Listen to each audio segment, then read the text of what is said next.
I will never forget what my father told me when I announced my engagement. He took me to the side and said, "Zoe, are you sure about marrying this man, Peter? I know you're in love with him, but I don't think he's a good match for you." "Why are you saying this, Dad? He loves me and respects me. I don't care if he's not as well off as us." "I know that, Zoe.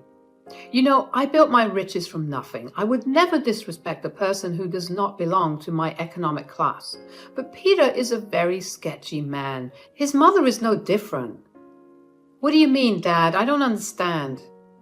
"Call it a father's instinct, Zoe. This man doesn't love you. Yes, he showers you with affection, but always talks about how rich you are. I heard him flexing to his friends that he bagged a rich brat. Julia just laughed with him and agreed." "You must be mistaken, Dad. Peter would never say those things about me. Julia also loves me a lot. I'm sure she would scold Peter if he tried to joke like that." Sometimes I wish I had listened to my father. He did know what he was talking about. I was a stupid girl in love. My mother passed away 2 years before I got married. My dad was sick and wasn't long for this world. I was desperate to hold on to something that would give me the will to live. Peter and Julia became those people.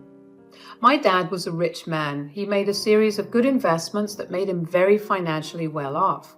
I worked hard at my job and got a moderate salary as well. All in all, we were pretty comfortable in life.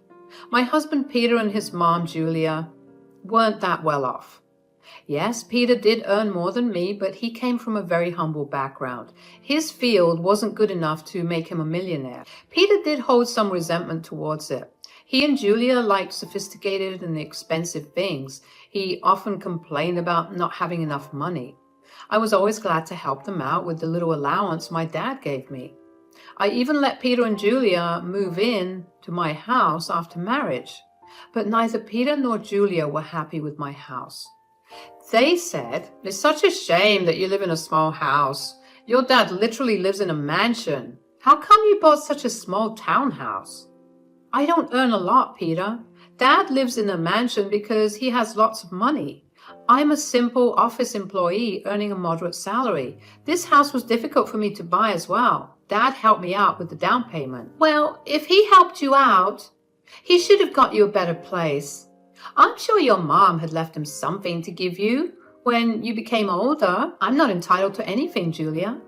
Whatever my mom left behind is my dad's now. She died suddenly, so there was no will.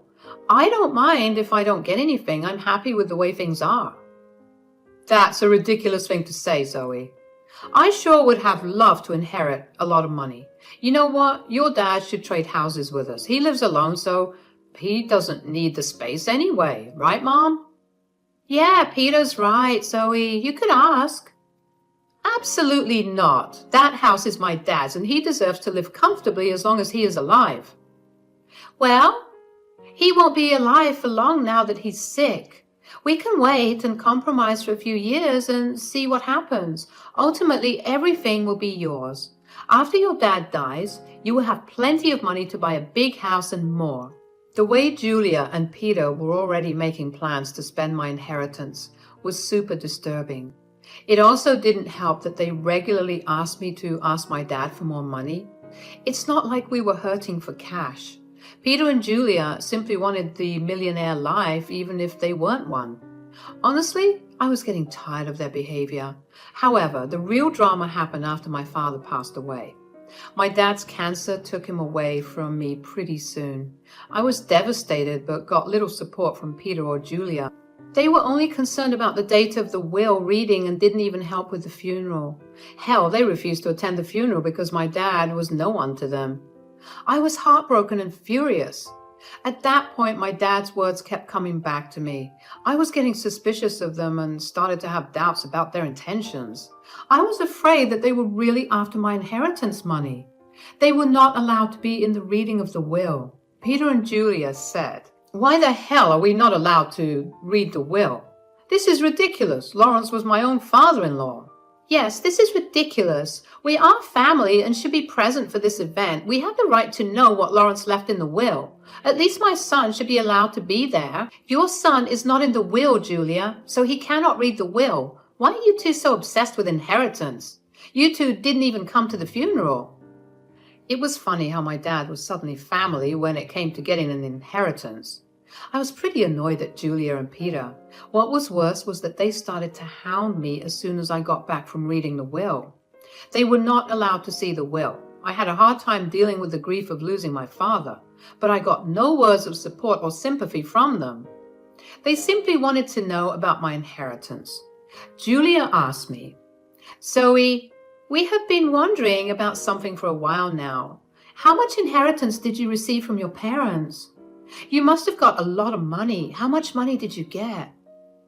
My parents unfortunately didn't leave me any money in my inheritance, so I received zero. What? You didn't get any money? But your parents were rich. They should have left you something. I don't believe that you didn't get any money. I'm sure you are lying to us, Zoe. There is no way your parents didn't leave you a single penny. No, Peter. There was no money in my inheritance. The will didn't even mention me getting any kind of money. You can check my bank balance in a few days and find out. But what about their riches? Who will get those? You are their only child. I don't know about that, Julia. The lawyer just told me that I didn't get any money. It's fine by me. It was my parents' money, and it's up to them who they would give it to. That is ridiculous. You need to fight for the money. It should be yours. There is no money, Peter. They didn't have much money in the end. Whatever was left was given to charity. They have been planning this for a while now. Julia and Peter looked very pissed by what I said. I had no idea why they were being this weird about my inheritance. I almost told them the full details, but something stopped me from doing it. There was this creeping doubt in my mind that my husband and mother-in-law were up to something. I waited for them to digest the news. When Julia and Peter kept pressuring me for more information, I put my foot down. I told them firmly that I didn't get any money and even offered to show them my account in a few days. Well, a month passed and nothing showed up. In the meantime, Peter grew very restless and stopped being affectionate with me. He was always checking my account and constantly hounding me for information on my inheritance. I was starting to see where this was going. Finally, one day, I decided to put an end to it. I showed them my bank statements and said, "See, I told you that I didn't receive anything. I'm not hiding any secret inheritance money from you two. Do you believe me now?" Wow, our years of hard work just went down the drain then. Zoe's parents weren't rich and she didn't even get $100 in the will. This is ridiculous. I can't believe this.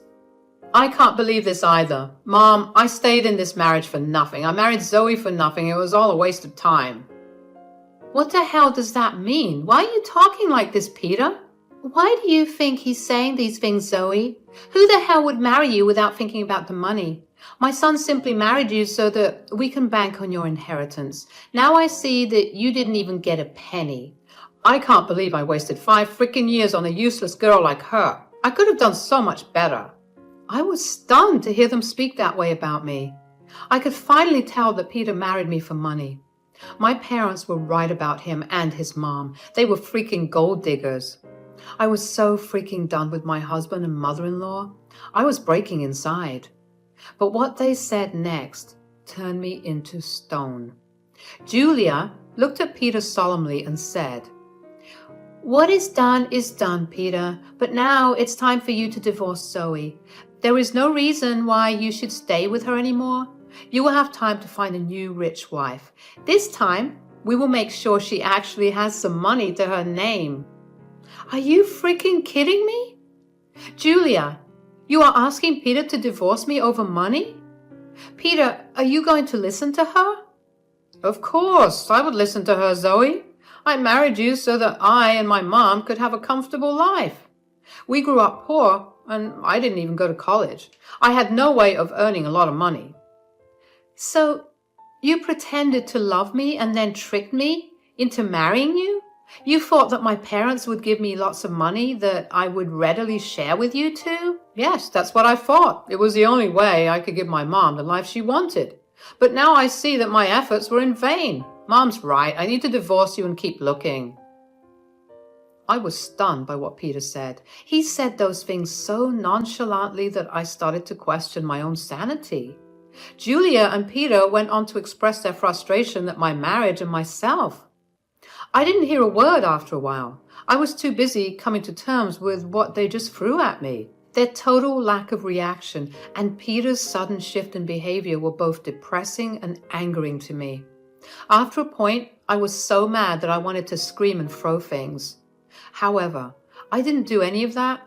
I calmly said, "Okay, then, Peter, if a divorce is what you want, you will get it. I was never the one to say no to your demands. I might as well give in to your demand now as a last favor." "So, you will agree to a mutual divorce? It'll save us both a lot of money. By the looks of it, you don't have much to go on anyway." "Don't think of this as an opportunity to get alimony from my son. We will fight you tooth and nail before you give up that dream. You better preserve your lawyer fees and agree to a mutual divorce. It'll be best for you." "You're right. I don't have a lot of money right now. So I decided something. I will agree to a mutual divorce, but you have to sign a clause saying that we won't share any of our assets with each other." "That's not a problem at all. You don't have much, and neither do I at the moment. If you can forego alimony, I'll agree to sign a divorce and won't claim anything from you." Me and Peter discussed the details of the divorce and made sure we were on the same page. I could see that Julia and Peter were both happy about me not making a fuss out of the divorce. I guess they didn't expect me to be so calm about it. Truth be told, ever since that day, I have been crying on my way to and from work. I used to sit in the parking lot of my office and cry for an hour before and after work. Peter never noticed my puffy eyes or even asked why I was leaving early for work and coming home late. Julia didn't even bother looking at me after she discovered that I had no money. All of their behavior just made me even more determined to get out of the marriage as soon as possible. I actually had Peter and Julia move out of my house to a rented space in the neighborhood. They soon settled in while we waited for the divorce to finalize. True to his word, Peter didn't demand a share of my house. I also didn't ask for alimony. In his eyes, it was a fair deal. Well, he had no idea just how far I made things out to be. He came to know about it on the day our divorce was finalized. I went over to his new rented space to drop off my wedding and engagement ring.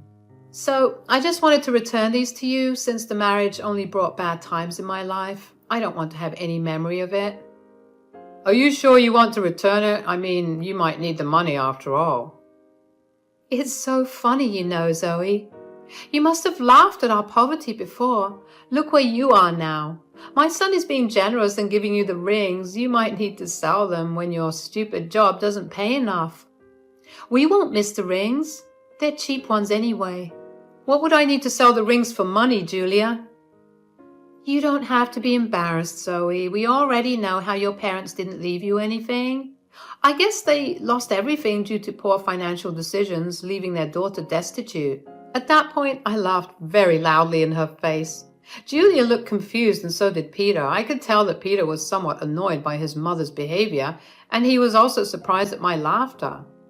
Julia said, "Why the hell are you laughing, Zoe? Did I say something funny?" "It's freaking funny how you think I'm destitute. Julia, it's also funny that you think my parents lost all their fortune."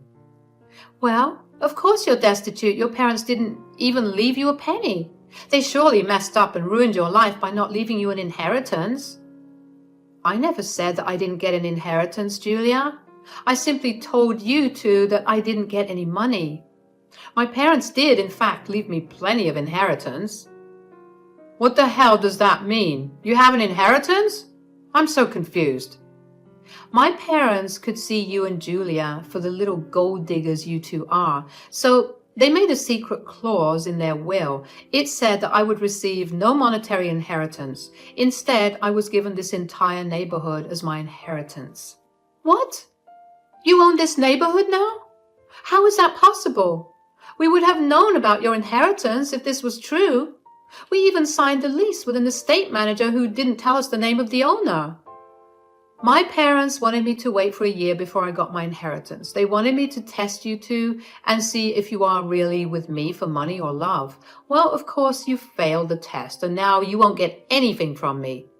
Also, the estate manager was appointed by my parents to take care of the property before I inherited it. They were smart people, you know. That is impossible. I don't believe a word you're saying.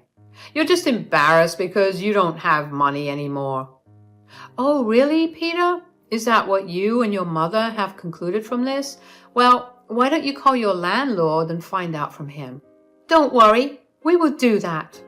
Then everyone will see just what a big liar you are. Julia and Peter called their landlord and asked about what I said. Since their landlord was the estate manager, he told them everything. Julia and Peter were stunned. They looked really panicked. After cutting the call, they said, "You lied to us. You tricked us into thinking that you don't have anything, but you own the entire housing society now." "How dare you trick us, Zoe? You wanted all your riches to yourself, so you tricked Peter into divorcing you and made him sign papers that he wouldn't claim anything from you."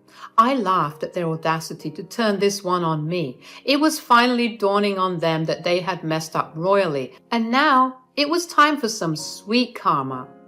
I said, "It's funny you accuse me of tricking you two. Peter, you tricked me into marrying you by telling me that you love me. Julia, you helped your son in this plan and you were the one to tell him to divorce me. If anyone here was being a scammer, it was you two.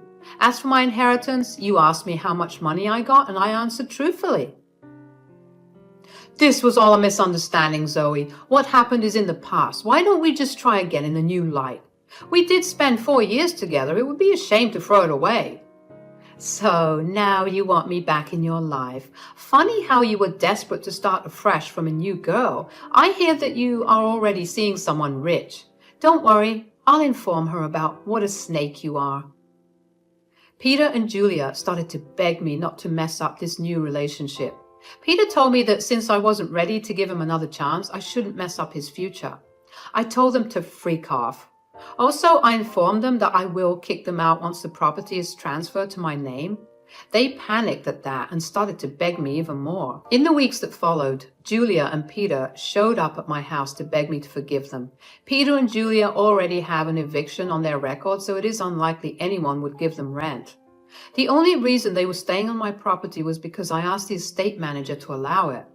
I also called Peter's new victim and told her everything. She was horrified by what Peter and Julia did and broke up with him instantly. She even showed me the texts. After this fiasco, Peter and Julia beat down my door to call me names. I promptly called the police and had them off my property. After I got my inheritance in my name, I kicked them out very swiftly. They didn't expect me to go through with the threat. They did show up on my property again and the police were called. The cops gave them a stern warning and I filed for a restraining order.